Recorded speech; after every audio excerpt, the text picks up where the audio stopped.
বাংলাদেশের ঢাকার ঢাকেশ্বরী মা আজ অনেক বছর ধরে কলকাতায় পূজিতা হচ্ছে এবং ঢাকায় মায়ের ইপ্লিকা বা প্রতিরূপ পূজিত হচ্ছে। আপনাদের প্রত্যেকটি বিষয় জানাবো এবং এই মন্দিরের ইতিহাস পুরোটা আপনাদেরকে জানাবো। প্রথমেই বলি এখানে আসবেন কী করে। উল্টোডাঙ্গা থেকে বাস বা অটো করে আপনাকে কুমোরটুলির এই শোভাবাজারে নামতে হবে। শোভাবাজার মোড়ে নেবে, ঠিক যেখানে নামিয়ে দেবে তার ঠিক অপোজিট রাস্তা ধরে মিনিট 5 এগোতে হবে কুমোরটুলির দিকে। আর কয়েকদিন বাকি মা দুর্গার পুজোর। দেখুন চারিদিকে ব্যানার লেগে গেছে রাস্তায়। এছাড়া কুমোরটুলিতে মা দুর্গার কাজ খুব দ্রুতভাবে চলছে।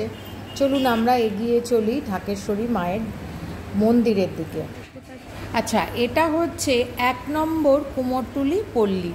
এই রাস্তা দিয়ে এগিয়ে এসে আপনাকে কয়েক পা হেঁটে গেলেই মায়ের মন্দিরের সামনে পৌঁছে যাবেন। দেখতে পাচ্ছেন একদম মায়ের মন্দিরের সামনে পৌঁছে গেছি। আর মন্দিরের কালারটা দেখুন, অপূর্ব সুন্দর, অপূর্ব লাগছে, দেখতে পাচ্ছেন। আর মন্দিরের সামনে গাছ গাছালি দিয়ে ভর্তি। আর মন্দিরের সামনেই লেখা আছে শ্রী শ্রী ঢাকেশ্বরী মাতার মন্দির।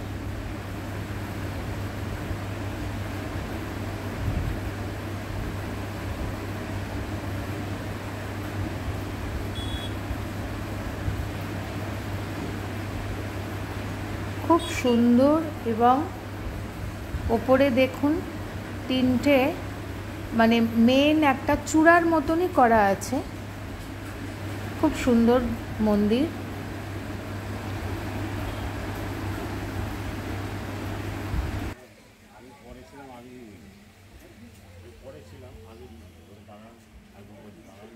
আর মায়ের মন্দিরের সামনেই সমস্ত শিল্পীরা মায়ের মূর্তি তৈরিতে ব্যস্ত।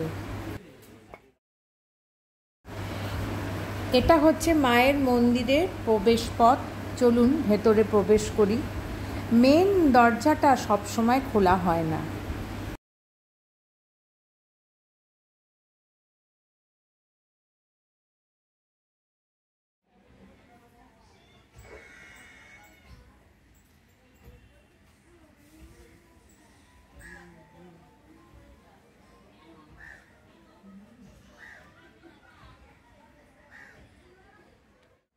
আচ্ছা, মন্দিরে প্রবেশ করেই প্রথমেই দেখতে পারবেন বিশাল বড় নাট মন্দির। আর নাট মন্দিরের ঠিক সামনেই মায়ের গর্ভগৃহ। চলুন আপনাদের এবার মন্দিরের প্রতিষ্ঠার ইতিহাসটা বলি। মূল ঢাকেশ্বরী মন্দির বাংলাদেশের ঢাকায়, কিন্তু আজ সেই প্রতিষ্ঠিত মূল বিগ্রহ কলকাতার কুমোরটুলিতে নিত্য পূজিতা হন। আর ঢাকায় ঢাকেশ্বরী মন্দিরে যে বিগ্রহটি আছে সেটি কলকাতার ঢাকেশ্বরী মন্দিরের ইপ্লিকা বা প্রতিরূপ। কেন সেটা আপনাদের জানাচ্ছি। সেন বংশের রাজা বল্লাল সেন স্বপ্নাদেশ পেয়ে অবিভক্ত বাংলায় এই ঢাকেশ্বরী মন্দিরটি নির্মাণ করেন।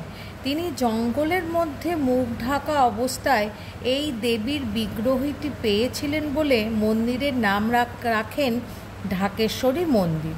আর সেখানেই প্রাণ প্রতিষ্ঠা করে নিত্য পূজিতা হন মা ঢাকেশ্বরী দুর্গা। কিন্তু দেশভাগের পর 1948 সালে লুকিয়ে এক বিশেষ বিমানে করে দেবী মূর্তিটিকে কলকাতায় নিয়ে আসেন রাজেন্দ্র কুমার তেওয়ারি ও হরিহর চক্রবর্তী। তখনকার দিনের শোভাবাজার অঞ্চলের বড় ব্যবসায়ী ছিলেন দেবেন্দ্রনাথ চৌধুরী।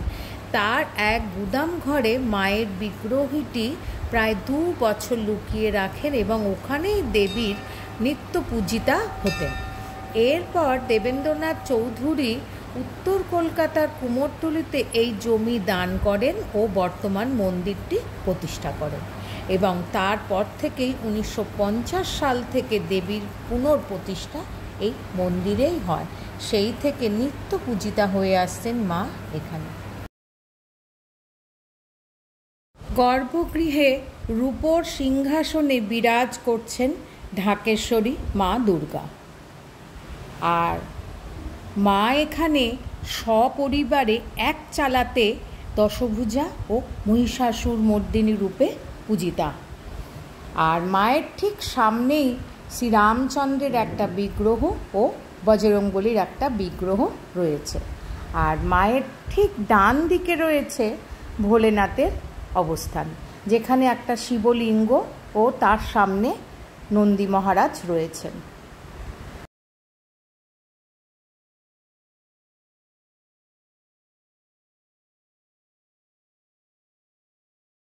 সামনেই আসছে মা দুর্গার পুজো। এবারের পুজো শুনেছি খুব তাড়াতাড়ি, সকাল সকাল। চলুন পুরোহিত মশাইয়ের কাছ থেকে শুনে নিই অঞ্জলি দেওয়ার সময়গুলো। আর এছাড়া এই ঢাকেশ্বরী মন্দিরে আর কি কি অনুষ্ঠান হয় ভক্তদের সমাগমের জন্য, সেগুলো ভালোভাবে জেনে নিন।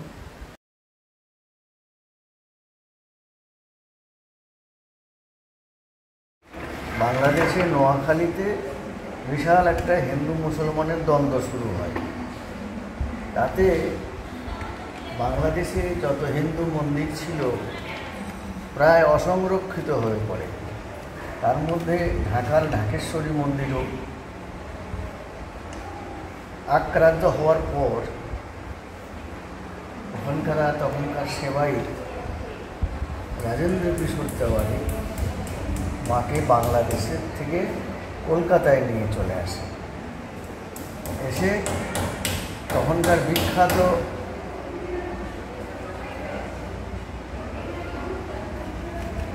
ধনী ব্যক্তি ডিএন চৌধুরী, দেবেন্দ্রনাথ চৌধুরী, তার আশ্রয়ে ভারতচন্দ্র মল্লিক স্ট্রিটে কিছুদিন অবস্থান করেছেন, 2 বছর।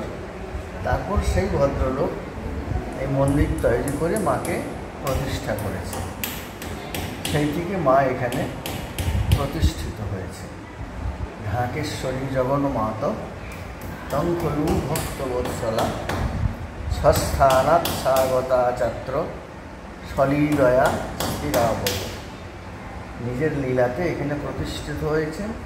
সেই থেকে প্রায় 75 বছর কাল ধরে এখানে পূজিত হয়ে আসছে।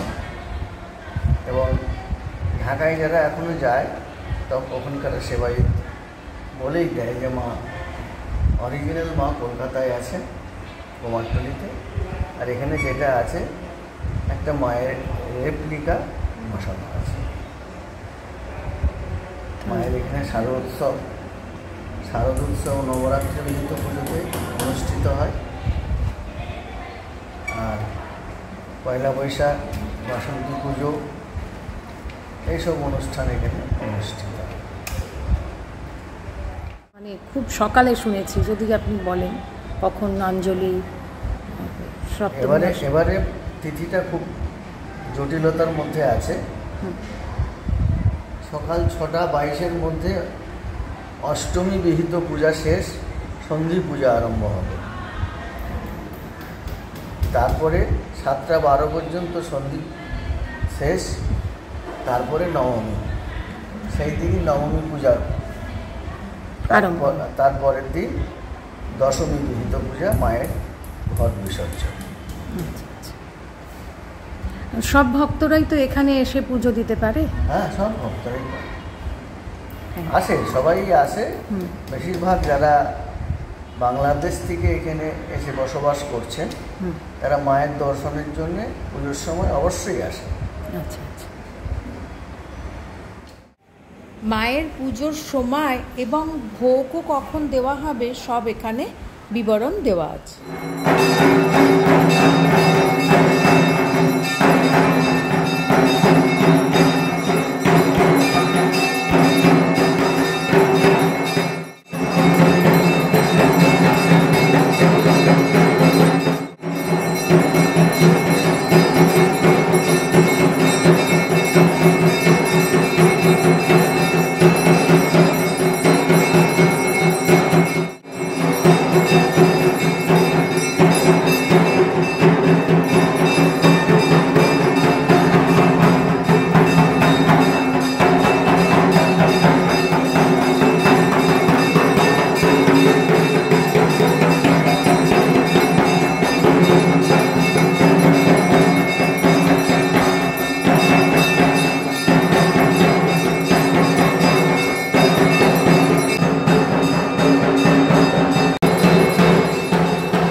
সারাদিন কুমোরটুলির ঢাকেশ্বরী মায়ের কাছে এসে খুব ভালো লাগলো এবং আপনাদেরকেও সম্পূর্ণ দেখালাম এবং মায়ের আরতিও দেখালাম।